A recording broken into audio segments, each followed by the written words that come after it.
You look so cute. Hello. So, I'm a bit pink in the cheeks. Yeah, a bit flushed. Because I did have a tea with me too, which was quite cool. Yeah. Anyway.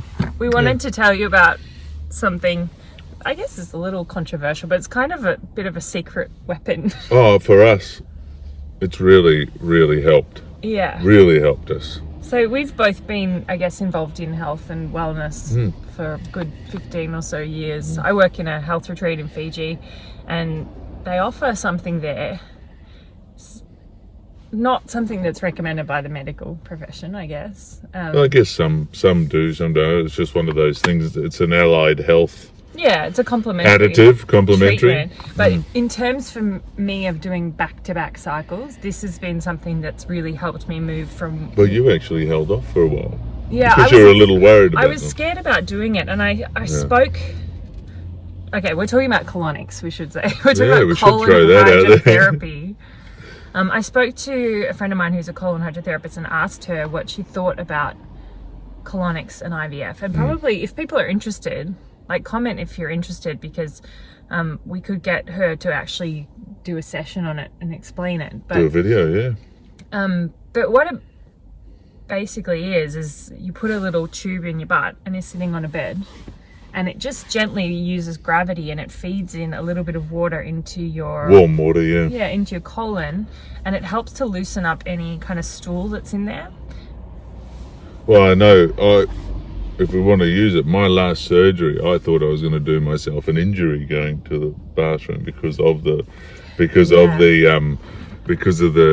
general anesthetic. Yeah, because general anesthetics, they back you up. They stop you being able to go to the toilet. And literally, when I wake up from surgery, my first priority is pooping. That is my first priority. And like, any way I can get from here to pooping in the shortest time possible, that's my goal in life. And that's where you have that green smoothie as well. Yep, the green smoothie, and then I smash the water, and you know, a lot. Like, it's also about hydrating. But anyway, a colonic, it feeds the water in, and that it helps to. It's kind of like water rushing over rocks. It helps to move and dislodge the rocks, and it also hyperhydrates you. And it's sort of like a balloon, I guess. The water goes in, it fills up, and then you just go naturally, and then it just fills you up, and it slowly works its way through. You want to get the open system. There's a lot of Libby system. I think and we can get Michelle to talk about this. But Libby is a brand, but the open system is a little bit easier on you than the closed system. And you want to check that someone who runs colonics is a member of IACT, so that's IACT, which is the International Association of Colonic Hydrotherapists. Yeah. So that they're properly accredited. But for me, going from one cycle to another, being able to, in between each one, first of all, get my bowels moving quickly, but it also just detoxes a bit of the drugs that I've been on, and a bit of the... Well, there's the hormones, there's the tablets, there's the general anesthetic. Because if you think about it, there's there's certain ways that your body expels toxins, right? So there's, through your breath, there's through your urine, there's through your bowels, and through your skin. There's only 4 really. So your breath can include like coughing and things like that. But so there's only those ways. So when you take in a lot of drugs or a lot of bad medications, vitamins even. Yeah, there's only those 4 ways for your body to get them out again. And that's why you drink a lot of water, because it helps flush your body out through your urine and through your skin. And your bowels, But the bowels, the only way to actually get stuff out of there is to have movements. So the colon hydrotherapy just means that it kind of unplugs that first after the general anesthetic, gets things moving again, and then means your body can detox everything and get you back to baseline so that you can start another cycle. It's the large bowel that you're actually cleaning out. Yeah, the water doesn't go up into your small intestine; it stays in your large intestine. But it gets everything moving. It's even if you imagine it like there's like 9 feet of colon in your stomach, and it's all twisted around, and so it means that and we should get Michelle to talk about this. Yes, I think that's probably best we do that. But for us, I tell you, in our experience, bouncing back and recovery is... Yeah, and that's why, so I just had surgery, on Monday, and it's Saturday now, so it's been, how many days is that? Tuesday, Monday, 6, 5 days. 5 days. So I feel like the surgery's kind of healed up, and you might want to ask your doctor about this, and definitely ask the colon hydrotherapist about this, because they'll be able to advise you whether it's safe for you to do it. They are different holes, by the way. Yeah, but it's so connected. Like, women know so much. Your periods and everything, it's totally connected to your bowels. Yeah. And this is gross, but you would say that after surgery I do get a little bit farty. Never noticed. I was nearly blowing you out of bed last night while I was asleep. And I didn't have to worry about going to sleep. And to I me, was anaesthetized. like, if you're making a lot of gases in your intestines and putting that out, then that's a sign that things are fermenting in there and not in good shape. Not absorbing. Yeah, properly. and not being like, it should be like a nice, smooth, like, coming out. And What does Dr. Gundry say?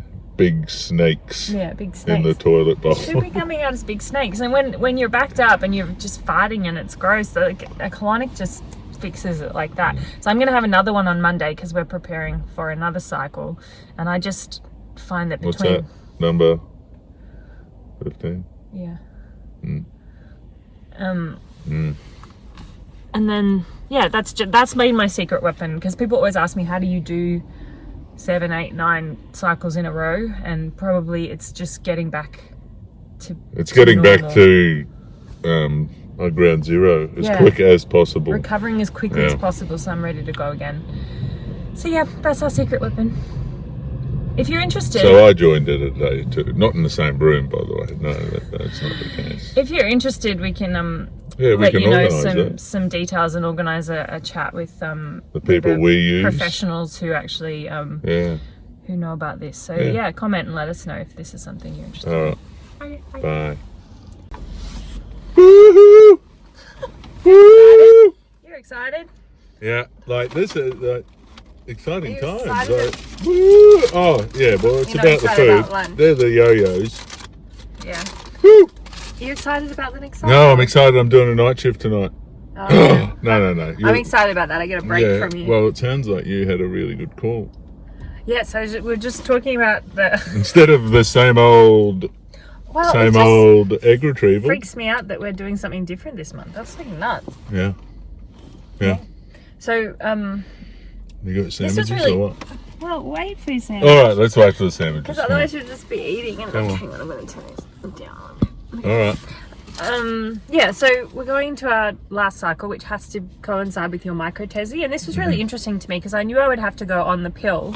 Yeah. But I didn't want to go on it for a long time because it can suppress your cycle and make you produce less eggs. Yeah, because we're trying to tie in basically so my surgery and your retrieval. So we know from previous cycles that I usually go in for an egg pickup on day 20. So we're going with day 20 on the same day as your cycle, which means that there's about 5 days from where I'm expecting to get my period to where I actually need to get my period. So I need to push my period back by 5 days. Does that depend on when it comes? What? Your period, this part after you've had this retrieval. Does it depend on when normally you start an IVF cycle on the day your period comes. Yeah. But I need it to come 5 days later. Yeah, right. So so I can't obviously we because it's not just your period that happens, it's the rise and fall in your hormones. That's what's actually causing the period to come. So getting your hormones right is almost more important than the period, if that makes sense. So anyway, I thought I'd have to be on the pill from like now, like right after I had an egg pickup yesterday, now until I need my, like 2 days before you want your period to come, you stop taking the pill. But that's not exactly. And then I was a bit concerned as well because the thing that's been working really well for us is the estrogen priming of having Testogel and Prognova in the 2 weeks leading up to my period. Yeah. And I was like, well, how does that work if I'm on the pill and that's affecting my hormones and the Prognova's affecting my hormones and the Testogel's affecting my hormones? Makes sense. So I thought I'd have to maybe give up the estrogen priming in favor of moving my period to fit with your cycle, which annoys me because I'm like, can't your doctor? Because things have been working. Yeah, gotcha. Yeah, like I didn't want to like go on the pill for ages and then suddenly do a retrieval and have like very few eggs again. But the plan that they've come up with, which I thought was really interesting, is that I'll do the estrogen priming. So I just had my egg pickup yesterday, so now I'm in the luteal phase, which means I'm waiting for my period to start after the eggs have already been released. Luteal. So I gonna start estrogen priming today.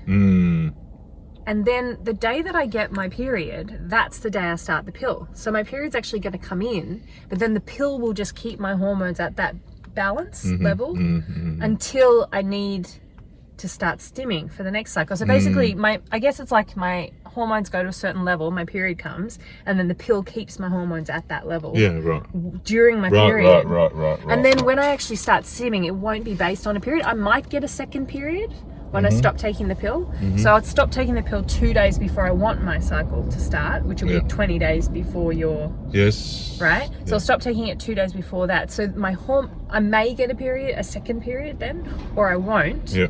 But either way, the hormones will be at the right level. And that made a whole lot of sense, because I was like, oh, it's not about the period. It's about the level that your hormones are at when they start putting more hormones She actually managed that last one on your hormones. So she said, no, we can't go Wednesday, we have to be Monday because of your bloods. I never really track this stuff too much, because honestly I don't care that much, but the doctor is always looking at your hormone levels. So that's why you can't, if you're like, for example, sometimes people have to delay a transfer because their hormones aren't right.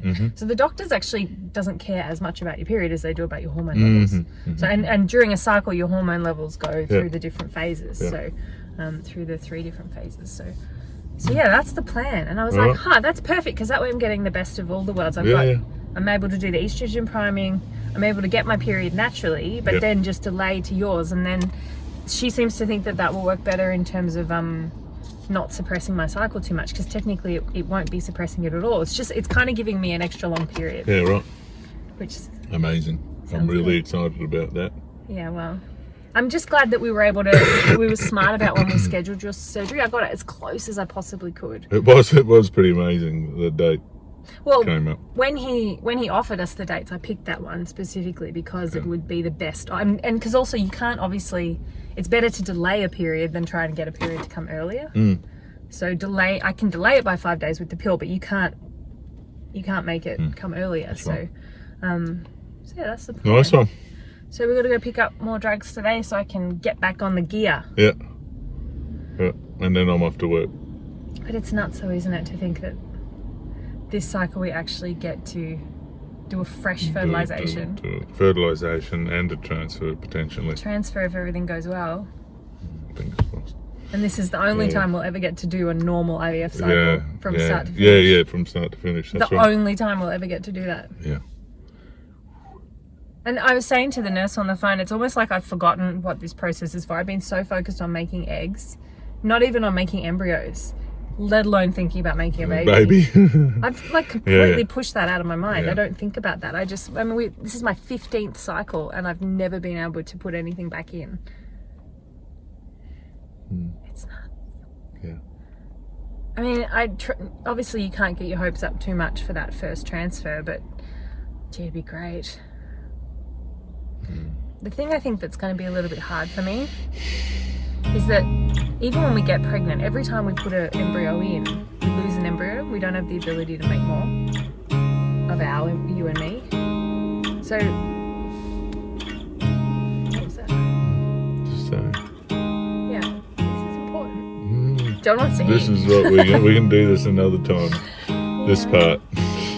But I'm going to worry about it all day. Yeah, but I need to get moving. Okay. Well, anyway, I might let him. We can do another video. I'll let him have his sandwich. Yeah, we need to get the drugs and we need to go. I need to have a sleep and then we get going. Yeah, okay. Alright. There's something different about us, and the reason why we stay. We fly around like paper planes, they never know where we will fall. Nobody can see us.